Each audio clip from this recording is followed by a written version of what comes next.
gayong wala rin kayo natatanggap, sapagkat masama ang inyong layunin. Humihingi kayo upang gamitin sa kalayawan, mga taksil. Hindi ba ninyo alam na kapag hinibigan ninyo ang sanlibutan, ikinakaaway naman ninyo ang Diyos?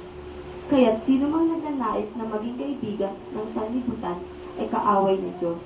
Baka naman ang akala ninyo'y walang kabuluhan ang nasasaad sa kasulatan.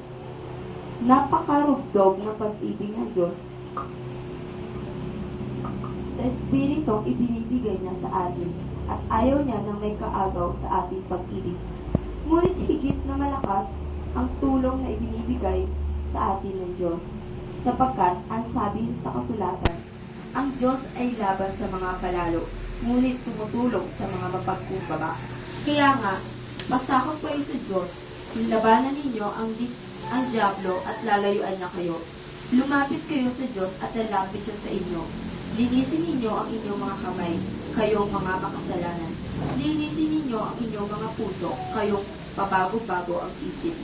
Mamighati kayo, magsinagpis at tumamis. Palitan ninyo ng pagluha ang inyong halakhakan, at ng kapanglawan ang inyong kagalakan. Magpakababa kayo sa harapan ng Panginoon, at itataas na kayo ang salita ng Diyos. Amen.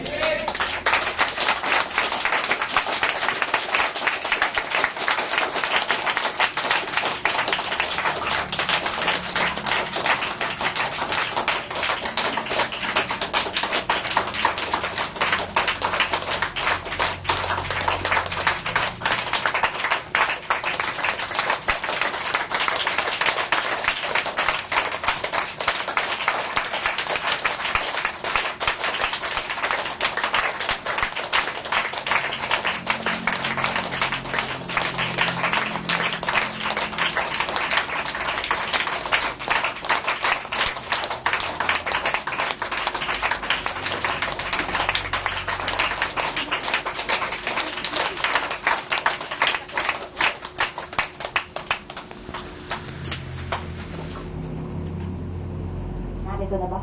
Lahat? Meron pa bang wala?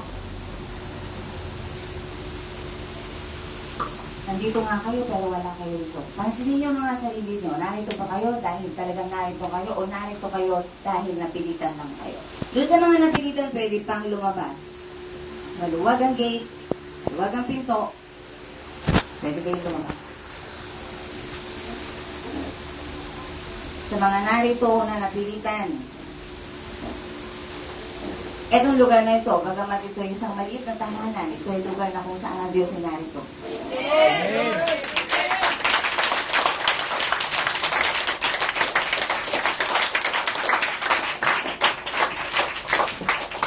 Kailangan ko ang buong pagkatao nyo.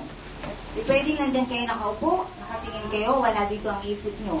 Kaya doon sa mga nagmamadali, pwede na kayong lumabas.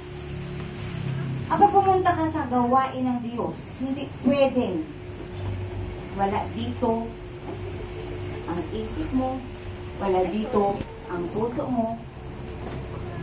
Pagkat narito ka, hindi tao ang tumawag sa'yo, kundi ang Diyos mismo.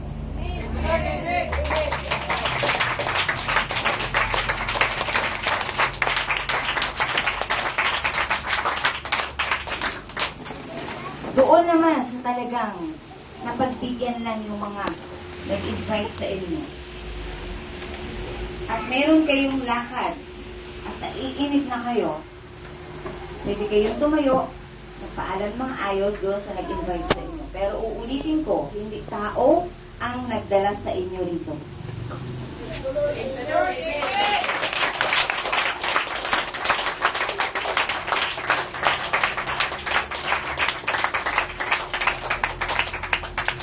Kailangan ko muna kayong kausapin. Sapagkat ayaw kong masayang yung oras.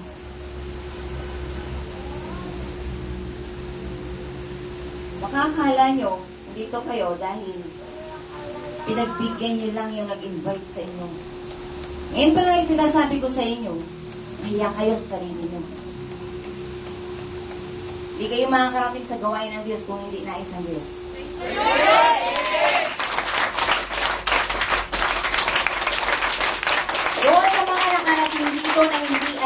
gawain pala ng Diyos, pakitaas ang kamay doon sa mga na-invite dahil kung ano-ano ang ginawa nung nag-invite para lang kayo makaparito. Nakarating dito na hindi sinabing ito pala ay church or gawain ng Diyos, taas ang kamay kung sino kamay. Kapag hindi ka nagtaas ng kamay, mamaya magkakaunawaan tayo na sinungaling ka. Okay? Sino nag-invite sa inyo? Sino? Ano ang sabi? Nung nag-invite. Sige, pakisalita. May bibig naman. Ano sabi ni RJ? Ba't kayo narito? Dahil tatlo kayo, walang nagsasalita kayo isa. Kayo ba ay mga ibang lahi, ibang nasyon, kailangan na dito interpreter. Ano sabi ni RJ?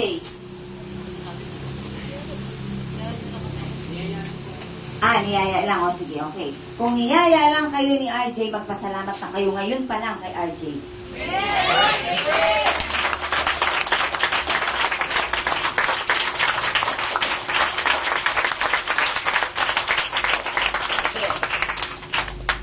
Huwag masyadong habaan yung palakpak ha, kasi ang mahalaga yung marinig ninyo yung sinasabi ng Diyos. Mayroong time para doon sa palakpakan kapag sinabing purihin ng Diyos talaga, doon nyo ibibigay yung best nyo ng palakpak, okay? So, nandito na lahat. Ready na tayo lumipad?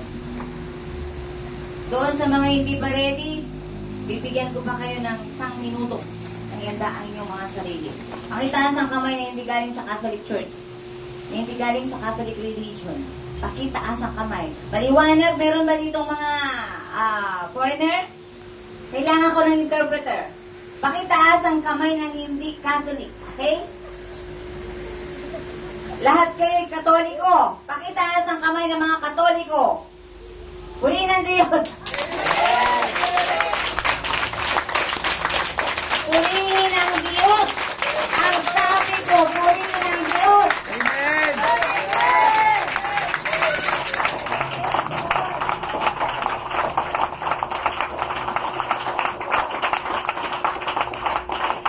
Okay. Nagkakaintindihan tayo. Ang totoo niyan, hindi naman relihiyon ang ikaliligtas ng tao. Ang ikaliligtas ng tao ay base sa pagtanggap ninyo kay Jesucristo.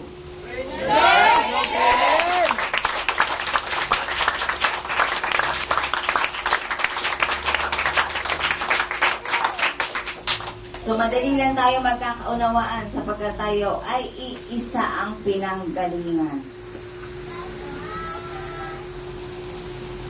Mga bata na medyo nagpapasaway, sige, okay lang yan. Huwag niyong kukurutin yan, ha? Kapag sumobra na, ay pakilabas na lamang, ha? Uulitin ko, nandito tayo pare-pareho. Hindi lang kayo ang narito. Ako man ay narito sapagkat kung wala ako rito, wala kayong mapupulot dito. Amen!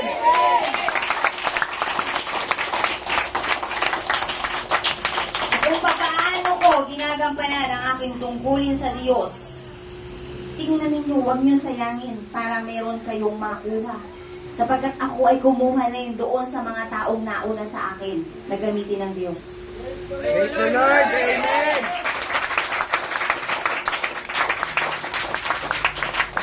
So doon sa mga bago, first timer, pakitaas ang kamay. First time na pumunta rito. Okay, purihin ang Diyos. Muli, purihin ang Diyos. Ibig sabihin, bawat linggo ay merong bago. Yan ay sinyalis na malapit na tayo mahaluan ng ibang nasyon. Praise the Lord! Amen!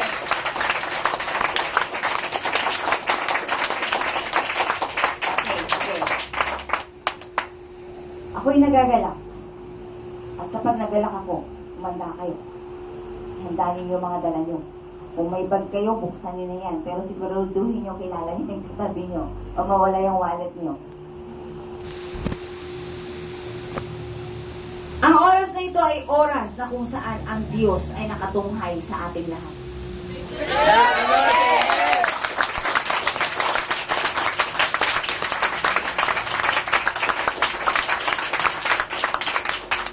titingnan niya isa-isa. Kung yun bang mga dala nyo papunta rito ay katanggap-tanggap sa kanya. Pero walang lumapit o lumalapit sa Diyos na itinataboy ng Diyos sa pagaling. Kaya nga kayo narito sapagkat ang Diyos ang tumawag sa inyo. Praise the Lord. Amen. So lahat ng inyong dala, lahat, wala kayong ititira. Ibibigay sa Diyos kung ano ang dala nyo papunta dito. Huwag niyong isipin yung nag-akay sa inyo, huwag niyong isipin yung katabi nyo na hindi nyo kilala, huwag niyong isipin higit sa lahat yung pinanggalingan ninyong buhay kung ano yun. Ang isipin nyo lamang ay yung magsasalita na ngayon. Hindi pa ako yun.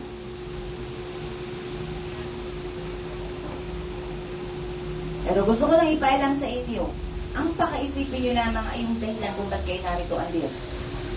Ang dahilan kung bakit tayong lahat ay narito, walang iba kundi si Jesus.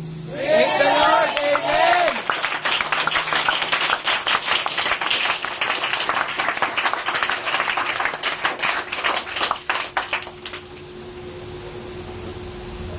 At ako mismo ay magsasabi sa inyo, walang binibigo ang Diyos na lumalapit sa Kanya.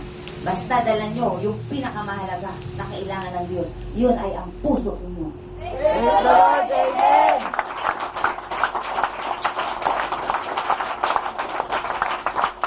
Yan ang pinakamahalaga. Pagkat kung wala kayong dalang puso papunta rito, wala din kayong maiuuwi. Sapagkat si Jesus ang dala-dala hanggang ngayon ay ang puso niya para ibigay sa ating lahat. Praise the Lord. Amen. Sapagkat ang puso, ang dapat manahan dyan ay isa lamang. Pag-ibig. Pag-ibig na unang-unang ibinigay at ipinadama ni Jesus sa ating lahat. Kaya marinig niyo dito, tuwing linggo na pupunta kayo, hindi pwedeng mawala ang kataga o salita na pag-ibig. Pag-ibig ang susi ng lahat kung ba't kayo ay narito.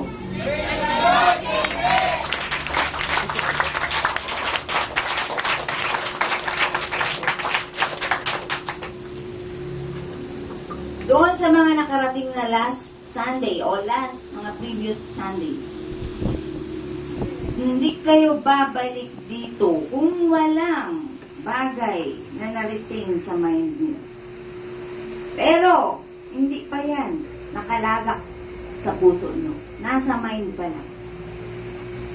Ngayon, siguraduhin niyo ngayong araw na ito, sa pagpunta niyo rito, sikapin ninyo na mailagay na kung ano yung nasa isip niyo dito sa lalagyan, pinakamahalaga, sa puso ng tao.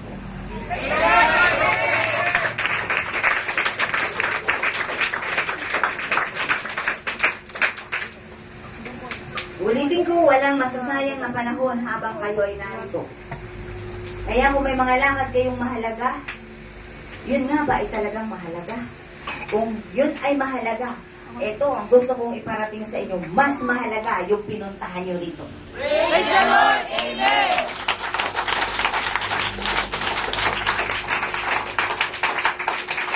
Kaya kalimutan muna yung mga lakad sa labas. Diyos ang bahala dyan.